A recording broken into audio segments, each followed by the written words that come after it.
नमस्कार, स्वागत है आप सभी का हमारे यूट्यूब चैनल एम के जॉब 02 पर। तो जैसा कि आपको पता है कि हम आपके लिए कक्षा 6 से लेकर 10 तक जो राजस्थान अध्ययन है उसकी बुक का अध्यापन करवा रहे हैं। तो जो अपने कक्षा 8 की बुक चल रही है उसका चैप्टर नंबर 3 प्रारंभ करेंगे। आधुनिक राजस्थान का निर्माण, यानी कि जो राजस्थान वर्तमान में दिखाई देता है उसका निर्माण किस प्रकार से हुआ, कितने चरणों में हुआ, कौन से चरण में कौन सी रियासत को शामिल किया गया। ठीक है, देखते हैं। आज राजस्थान की जो भौगोलिक एवं राजनीतिक स्थिति हम देख रहे हैं वह कई अथक प्रयासों व देसी रियासतों के रजवाड़ों के विलय के उपरांत अस्तित्वमयी, यानी कि वर्तमान में जो हम राजस्थान का स्वरूप देख रहे हैं कि 41 जिले हैं राजस्थान वर्तमान में और जयपुर को इसकी राजधानी बनाया गया है। तो ये प्रारंभ में किस प्रकार से थे। ठीक है, राजस्थान एकीकरण की सुगबुगाहट 1939 में वायसरॉय लॉर्ड लिनलिथगो के आदेश के उपरांत प्रारंभ की गई, यानी कि जो राजस्थान वर्तमान में दिखाई दे रहा है इसकी जो नींव रखी गई किसके द्वारा, लॉर्ड लिनलिथगो के द्वारा रखी गई। अखिल भारतीय देसी राज लोक परिषद ने एक प्रस्ताव पारित कर यह निर्णय लिया कि जिन रियासतों व ठिकानों की आय 50 लाख से कम और जनसंख्या 20 लाख से कम हो उन्हें पड़ोस के राज्य में मिला दिया जाए। यानी कि जो अखिल भारतीय देसी राज्य लोक परिषद बनाई गई थी उसने एक निर्णय लिया कि जिन रियासतों की या ठिकानों की आय कितने रुपए हो, 50 लाख रुपए से कम हो और जनसंख्या वहाँ की 20 लाख से कम हो, तो उनको जो पड़ोसी रियासतें हैं जिनमें ज़्यादा जनसंख्या है और 50 लाख से अधिक आय के स्रोत हैं उनमें मिला दिया जाए। यद्यपि यह कार्य इतना आसान नहीं था, किंतु प्रजामंडल आंदोलन द्वारा जन जागृति व एकीकरण की प्रक्रिया को आगे बढ़ाया गया। लेकिन कौन सी रियासत चाहेगी कि मैं दूसरों के अधीन रहूं, तो क्या यह प्रक्रिया आसान नहीं थी। ठीक है, और लोगों में जन जागृति को बढ़ावा दिया गया और उनको शामिल किया गया। 22 मई 1946 के ज्ञापन द्वारा ब्रिटिश सरकार ने देसी राज्यों के एकीकरण की प्रक्रिया शीघ्र ही पूर्ण करने हेतु, यानी कि 22 मई 1946 को ज्ञापन द्वारा, यानी कि अंग्रेजी सरकार ने ज्ञापन दिया तो उसको क्या, जो राजस्थान की रियासतें उनको एकीकरण करने का प्रस्ताव रखा। एकीकरण की प्रक्रिया जारी थी। इसी दौरान 15 अगस्त 1947 को हमारा देश स्वतंत्र हो गया और प्रक्रिया जारी रही। और कब, 15 अगस्त 1947 को हमारा देश आज़ाद हुआ। भारत सरकार की रियासत के विभागानुसार स्वतंत्र भारत में वही रियासतें अपना पृथक अस्तित्व रख सकती थी जिनकी न्यूनतम आय 1 करोड़ रुपये वार्षिक। अब जब प्रारंभ में तो क्या, जो अखिल भारतीय देशी लोक परिषद थी, यानी अखिल भारतीय देशी राज्य लोक परिषद थी, उसने जो क्राइटेरिया रखा था वो कितना रखा भाई, कि 20 लाख रुपए आय होनी चाहिए और 50 लाख रुपए आय होनी चाहिए और 20 लाख से अधिक जनसंख्या होनी चाहिए। जबकि जब भारत देश आज़ाद हो गया तो जो भारत सरकार है उसके रियासती विभाग ने क्या किया कि जिन रियासतों की आय 1 करोड़ रुपए की वार्षिक तथा जनसंख्या 10 लाख या उससे अधिक हो तो वही स्वतंत्र रूप से स्वयं को रख सकते हैं। इसी मापदंड के अनुसार राजस्थान के केवल जयपुर, जोधपुर, बीकानेर, उदयपुर रियासतें ही स्वतंत्र अस्तित्व रख सकती थी। यानी कि जो रियासती विभाग था भारत सरकार का उसने जो क्राइटेरिया रखा था 1 करोड़ और जनसंख्या 10 लाख, तो इनको जो पूर्ण करने वाली रियासतें थी राजस्थान की केवल कितनी थी, 4, जयपुर, जोधपुर, बीकानेर और उदयपुर। किंतु इन रियासतों की जनता एकीकरण राजस्थान में विलय के पक्ष में थी। प्रजा का नेतृत्व प्रजामंडल व अन्य संघों द्वारा किया जा रहा था। देशी रियासतों के कई शासकों ने भी विलय के प्रस्ताव का समर्थन किया।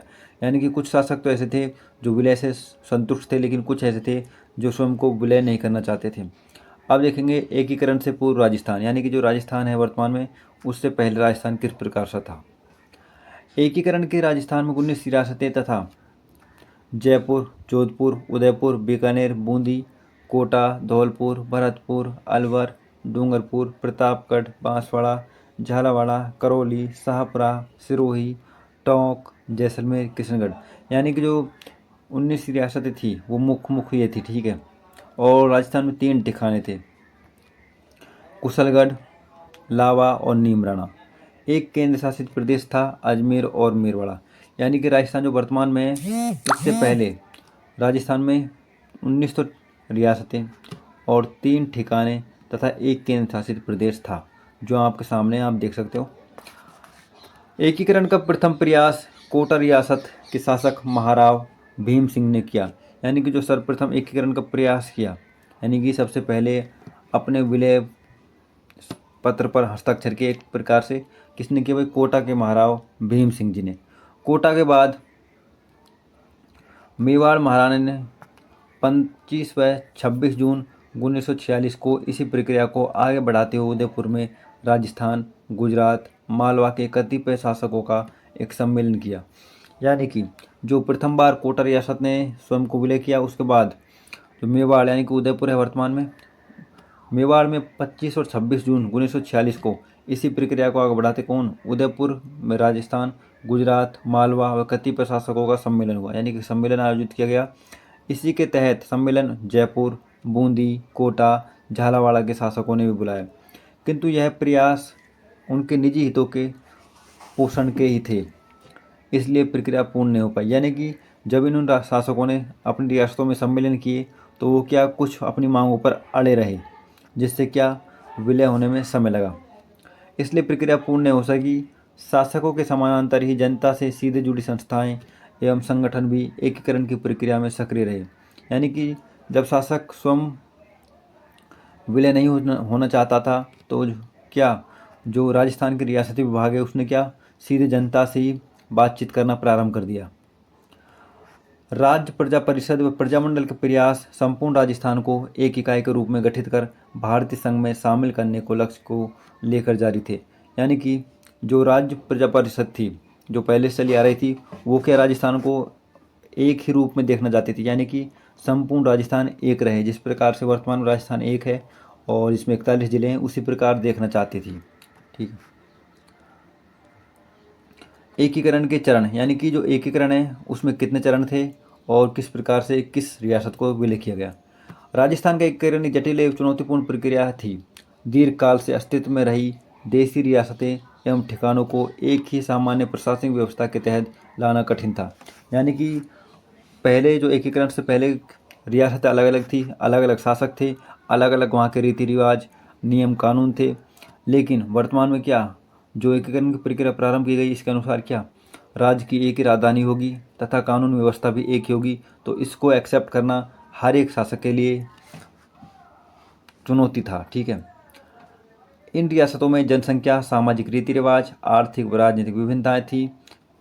कुछ रियासतों में परंपरागत पद्धति में प्रशासन का संचालन हो रहा था। यानी कि कुछ रियासतें ऐसी थी जिनमें जो पहले से प्रशासन की व्यवस्था चल रही है वो चली आ रही थी। ठीक है। जो कुछ में आधुनिक शासक के मूल्य प्रचलित थे। इन सभी क्षेत्रों में एक समान राजनीतिक प्रशासनिक व्यवस्था की स्थापना और समग्र रूप से उनका आर्थिक विकास, नई सेवाओं की स्थापना, नए नियम बनाना आदि कार्य चुनौतीपूर्ण थे। यानी कि जो प्रत्येक रियासत में नए नियम लागू करना, नई सेवाओं का सृजन करना तथा नियम बनाना बहुत ही कठिन था। इन सभी चुनौतियों से लड़ते हुए नवंबर 1956 में आधुनिक राजस्थान के निर्माण का कार्य पूर्ण हुआ। यानी कि इन सभी समस्याओं से लड़ते हुए जो वर्तमान राजस्थान है वो कब बनकर तैयार हुआ? नवंबर 1956 को। 7 प्रमुख चरणों से गुजरते हुए राजस्थान अपने आधुनिक स्वरूप में आया। यानी कि राजस्थान को वर्तमान स्वरूप आने में 7 चरण लगे। ठीक है। एकीकरण के इन 7 चरणों को हम इस सारणी में सरलता से समझ सकते हैं। यानी कि जो 7 चरण थे कौन कौन से थे उसको हम इस सारणी में देखेंगे। ठीक है। जो पहला चरण था उसका नाम था मत्स्य संघ। ठीक है। जो पहले बैठक हुई थी, प्रथम बैठक, उसकी जो क्या उसका नाम रखा था मत्स्य संघ। और ये बैठक कब? 17-18 मार्च 1948 को। अब इसमें देखेंगे कौन कौन सी जो रियासतें थी उनको शामिल किया गया था और कौन कौन से यहाँ के शासक थे। ठीक है। जिनको प्रमुख पद दिए गए थे। इसमें जो रियासत में शामिल थी अलवर, धौलपुर, भरतपुर, करौली को मिलाकर मत्स्य संघ का निर्माण किया गया। यानी कि ये 4 रियासतें थी जिनको मिलाकर किसका निर्माण किया गया भाई? मत्स्य संघ। ठीक है। अलवर, धौलपुर, भरतपुर और करौली। अलवर इसकी राजधानी बना। जो मत्स्य संघ था इसकी राजधानी कौन बना भाई? अलवर बना। धौलपुर के महाराजा उदयभान सिंह को राज प्रमुख व शोभाराम कुमावत को प्रधानमंत्री नियुक्त किया गया। यानी कि जो मत्स्य संघ है इसका जो राज प्रमुख कौन बनाया गया भाई? उदयभान सिंह जी को। तथा इसका जो प्रधानमंत्री बनाया गया था कौन? शोभाराम कुमावत जी को। और जिसको आप इस चित्र में देख सकते हैं कि राजस्थान में जो मत्स्य संघ बना था उसका इस प्रकार से मैप है। द्वितीय चरण है पूर्वी राजस्थान या राजस्थान संघ। तो पहला कब 18 मार्च को मत्स्य संघ बना और दूसरा 25 मार्च 1948 को द्वितीय चरण पूर्ण हुआ, यानी कि पूर्व राजस्थान जिसका नाम था। इसमें बांसवाड़ा, कोटा, बूंदी, झालावाड़, टोंक, डूंगरपुर, प्रतापगढ़, किशनगढ़ व शाहपुरा रियासतें तथा कुशलगढ़, लावा ठिकानों को मिलाकर द्वितीय चरण पूर्ण हुआ। यानी कि जो 2 ठिकाने थे कौन से, कुशलगढ़ और लावा, तो इसको कब कब शामिल किया गया, द्वितीय चरण में। तो पहला चरण हमने देखा था मत्स्य संघ, दूसरा चरण है पूर्वी राजस्थान संघ। ठीक है, इसमें देखेंगे महाराज प्रमुख कौन है और प्रधानमंत्री कौन थे। इसमें कोटा के महाराज भीम सिंह को राज प्रमुख तथा गोकुल लाल असाफा को प्रधानमंत्री बनाया गया। ठीक है, तो पहले में जो शोभाराम जी उसको प्रधानमंत्री बनाया गया था, जबकि द्वितीय में गोकुल लाल आसावा जी को प्रधानमंत्री बनाया गया। अब आगे चलते हैं तीसरे चरण में। तीसरा चरण कौन सा है, तृतीय चरण, उसका नाम है संयुक्त राजस्थान। तो पहला चरण कौन सा, मत्स्य संघ, दूसरा है राजस्थान संघ, तीसरा है संयुक्त राजस्थान। इसकी जो दिनांक है 18 अप्रैल 1948 को संयुक्त राजस्थान में उदयपुर को विलय कर दिया गया। यानी कि जो संयुक्त राजस्थान है उसमें किसको, उदयपुर रियासत को विलय कर दिया गया। मेवाड़ के भूपाल सिंह को राज प्रमुख तथा माणिकलाल वर्मा को प्रधानमंत्री नियुक्त किया गया। ठीक है, तो जैसे हमने देखा था जो पहले प्रधानमंत्री मत्स्य संघ में कौन थे, बाबू सोबराम जी थे, द्वितीय में गोकुल लाल आसावा जी थे और तृतीय चरण में प्रधानमंत्री कौन थे भाई, माणिकलाल वर्मा जी को बनाया गया। पंडित जवाहरलाल नेहरू ने इस विलय पत्र का उद्घाटन किया। बहुत अच्छा प्रश्न बन सकता है कि तृतीय चरण यानी कि संयुक्त राजस्थान में जो विलय का उद्घाटन किया वो किसने किया, तो किसने, जवाहरलाल नेहरू जी ने। अगला है चौथा चरण बृहद राजस्थान। ठीक है, तो आपको तारीख अच्छी तरह ध्यान रखनी है और इनके नाम भी बहुत सी बार पूछे जाते हैं क्रम से कि कौन सा चरण कब राजस्थान में सम्मिलित हुआ। तो चौथा है बृहद राजस्थान, जिसकी दिनांक है 30 मार्च 1949। संयुक्त राजस्थान में जयपुर, जोधपुर, बीकानेर व जैसलमेर, यानी कि जो राजस्थान की सबसे बड़ी रियासतें थी वो चौथे चरण में शामिल की गई। जयपुर, जोधपुर, बीकानेर, जैसलमेर का विलय हुआ। राजस्थान का स्थापना दिवस 30 मार्च को ही मनाया जाता है। यानी कि जो बृहद राजस्थान है इसका निर्माण चौथे चरण में हुआ और उसी समय क्या राजस्थान दिवस भी 30 मार्च को ही मनाया जाता है, जो भी वर्तमान में भी मनाया जाता है। जयपुर के महाराज मानसिंह द्वितीय राज प्रमुख तथा हीरालाल शास्त्री प्रधानमंत्री तथा महाराणा भूपाल सिंह महाराज प्रमुख नियुक्त हुए। यानी कि जो हीरालाल शास्त्री जी हैं जो चौथे चरण में क्या बने भाई, प्रधानमंत्री बने। ठीक है, सरदार वल्लभ भाई पटेल ने बृहद राजस्थान का उद्घाटन किया। तो तृतीय चरण में जो उद्घाटन करने वाले कौन थे प्रमुख नेता, पंडित जवाहरलाल नेहरू जी थे और चौथे चरण में बृहद राजस्थान में जो उद्घाटन करने वाले प्रमुख नेता थे सरदार वल्लभ भाई पटेल। और सरदार वल्लभ भाई पटेल वह व्यक्ति थे जिन्हीं के प्रयासों से रियासतों का विलय हुआ। अगला आया पंचम चरण संयुक्त बृहद राजस्थान। पांचवा चरण है संयुक्त बृहद राजस्थान, इसकी दिनांक है 15 मई 1949। जो छठा चरण है उसका नाम है राजस्थान, क्या, राजस्थान। इसकी दिनांक है 26 जनवरी 1950 को। जो राजस्थान का छठा चरण कौन सा भाई, राजस्थान नाम था इसका और एक डेट है 26 जनवरी 1950 को। सिरोही, देलवाड़ा व आबू क्षेत्र को छोड़कर इसका विलय किया गया। यानी जो सिरोही है और सिरोही में कौन से स्थान, देलवाड़ा व आबू को छोड़कर संपूर्ण सिरोही को इसमें सम्मिलित किया गया। ठीक है, छठे चरण में।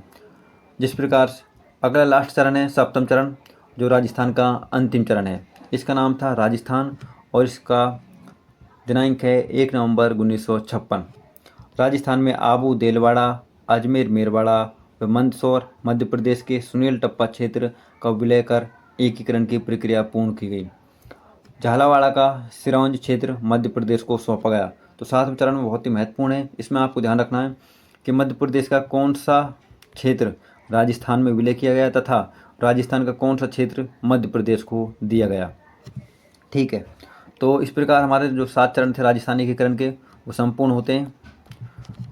तो देखते हैं